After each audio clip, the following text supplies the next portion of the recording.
April 28, 1996. 35 killed in Australia's Port Arthur massacre. On April 28, 1996, 28-year-old Martin Bryant begins a killing spree that ends in the deaths of 35 men, women and children in the quiet town of Port Arthur in Tasmania, Australia. Bryant began the day by killing an elderly couple who were the owners of Port Arthur's Seascape Guesthouse. Some theorize that the killings were Bryant's retaliation for the owners refusing to sell his father the guesthouse.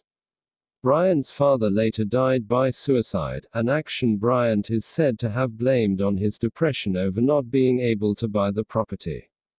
After having lunch on the deck of the Broad Arrow Cafe, located at the site of the historic Port Arthur prison colony, a tourist destination, Bryant entered the restaurant, removed a Colt AR-15 rifle from his bag, and began shooting. After killing 22 people in rapid succession, Bryant left the restaurant for the parking lot, where he continued his shooting spree, killing the drivers of 2 tour buses, some of the passengers and a mother and her 2 small children, among others.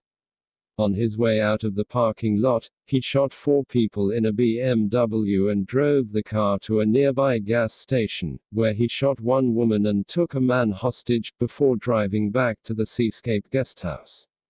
After an 18-hour standoff with police, Bryant set the guesthouse on fire, ran outside and was captured. He had apparently killed the hostage sometime earlier. Bryant initially pled not guilty to the 35 murders, but changed his plea and was sentenced to life in prison, never to be released, Australia's maximum sentence. The Broad Arrow Cafe and its environs were turned into a place for reflection and a memorial. People across Australia and the world were horrified by Bryant's actions.